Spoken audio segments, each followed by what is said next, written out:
Here's a statistic Kenya loves to celebrate.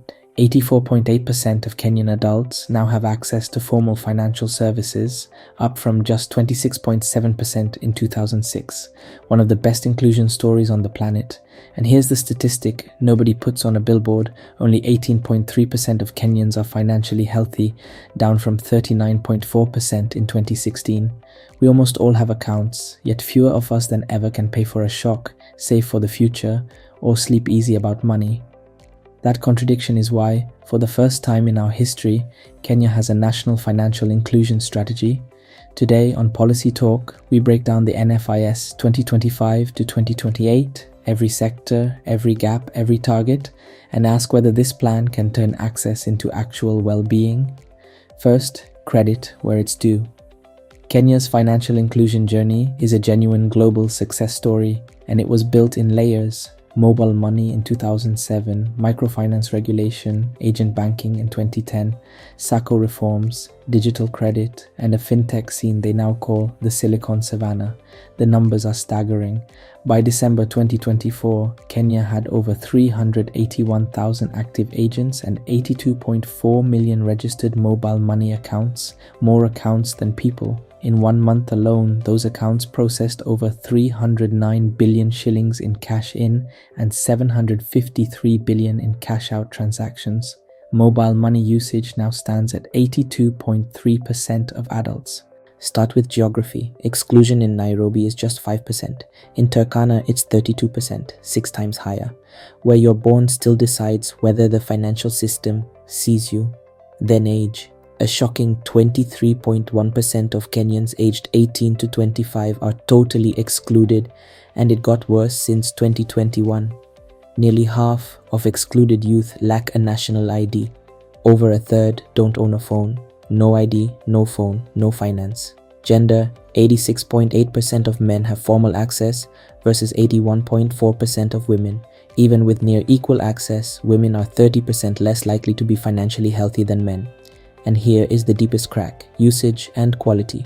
Only 44.1% of adults use more than one formal product. Just 36% save formally. Insurance covers only 22%. App-based loans have exploded, and credit is increasingly used for consumption and emergencies, not investment. Over-indebtedness and gambling are eating into financial health, especially for young and low-income Kenyans. Access without well-being. That is the paradox this strategy exists to fix. The strategy scans every corner of Kenya's financial system. Let's do the full tour. Banking and mobile money. The engine of inclusion is plateauing, with most users doing basic person-to-person transfers, high transaction costs, limited interoperability, and products that don't fit informal livelihoods. SACCOs, a quiet giant with 1.08 trillion shillings in assets, 7.26 million members, and uptake at 11.7%. But the Deposit Guarantee Fund remains non-operational, and youth can't wait 6 months to qualify for loans. Microfinance banks and digital lenders have disbursed over 500 billion shillings to more than 8 million Kenyans, and the 2024 Business Laws Amendment brought non-deposit lenders under one regulatory roof. Insurance is the weak link. Premiums grew to 361 billion shillings, but penetration is stuck at 2.39% of GDP. 70.5% of households lack cover. Affordability is the top barrier, and the target is to push usage from 15 to 50% by 2028. Pensions. Assets have hit 2.2 trillion shillings, 14% of GDP, but coverage is only 26% of the workforce, and just 7.7% of women use pension products. The informal sector is almost entirely unprotected in old age, which is what Canest and micro-pensions like Mbao are built to change. Capital markets. The NSE 20 index jumped above 2010 points and market cap grew 34.8% to 1.94 trillion shillings. Yet only 3.1% of Kenyans participate. Money market funds are the bright spot, growing from 57 billion to 389 billion shillings in 6 years. Safety nets. Deposit insurance covers 99% of accounts up to 500,000 shillings, and the Policyholders Compensation Fund backs insurance customers. Nearly $5 billion flowed home in 2024, about 4% of GDP, with receivers rising from 75,000 to 1.78 million people in 5 years. But sending money to Kenya costs 10.7% above the sub-Saharan average, and the government wants diaspora remittances to hit 1 trillion shillings by 2030. Islamic finance, green finance, and agriculture. Kenya issued its first sukuk in 2024 to finance affordable housing. Kenya needs $62 billion for its climate commitments, and the Kenya Green Finance Taxonomy released April 2025 sets the rule book. Agriculture remains starved. Only 43% of farmers access formal agri-credit, and just 19.3% of loans come bundled with insurance. And the special populations MSMEs are 92% included, but only 6% have business bank accounts. Persons with disabilities sit at 77.9% inclusion, below the national average, often facing inaccessible platforms.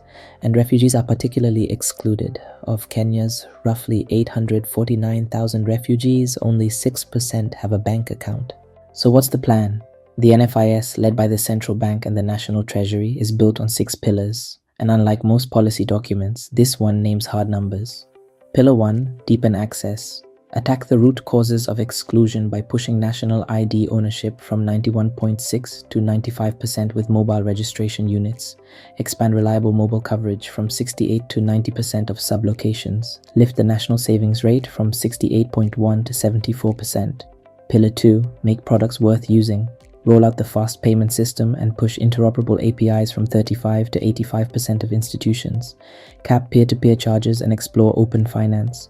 Drive insurance usage from 15 to 50%. Pillar 3, protect the consumer. Introduce a single, comprehensive consumer protection and market conduct law for all providers. Implement a national financial literacy framework targeting 70% product awareness. Cut over indebtedness by 30%. Pillar 4, green finance. Adopt the green finance taxonomy and set green lending targets. Regulate a carbon market building on the NSE's first $41 million green bond. Pillar 5, rural agriculture finance. Increase agri-credit access from 43 to 60% of farmers and align repayment to crop cycles. Bundle credit with insurance and raise uptake from 19.3 to 50%. Pillar 6, leave no one behind. Increase women naming 3 or more financial products from 35 to 70%. Raise youth inclusion from 60 to 75% and refugee inclusion from 30 to 70%. Provide accessible products for persons with disabilities and simplified KYC with low-cost smartphones for rural women. Deploy the WE Finance Code for women-led businesses. These are the core strategy targets the central bank and treasury are putting on the line over the next 3 years. The metrics span ID access, digital framework readiness, product awareness, reduction in over-indebtedness, agri-credit, insurance uptake, and inclusion targets. Strategies fail in the follow-through, and Kenya knows it, so the NFIS creates a full command structure with clear lines of responsibility.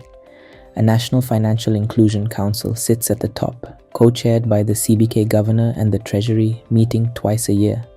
A Technical Coordination Committee, chaired by a Deputy Governor, handles the quarterly heavy lifting.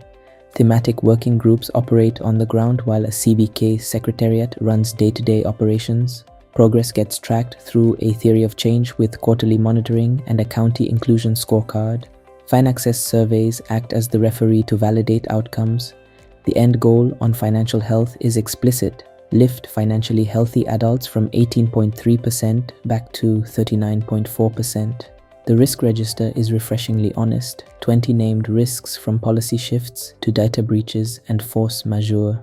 Funding is multi-pronged. Each institution finances its own KPIs with a common pool for cross-cutting work. Implementation runs from October 2025 to December 2028 and ends with a full performance review.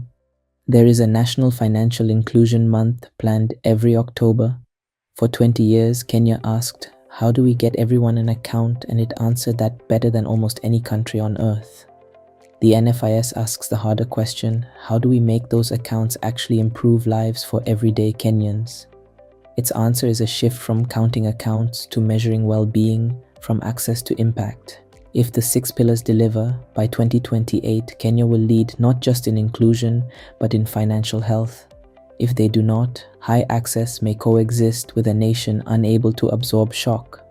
The infrastructure is built and the strategy is written. Now comes the hard part, execution. If this breakdown helped you understand where Kenya's money system is heading, hit like, subscribe, and turn on notifications. On Policy Talk, we read the 85 pages so you don't have to, and tell us in the comments which pillar matters most for your county. See you in the next one.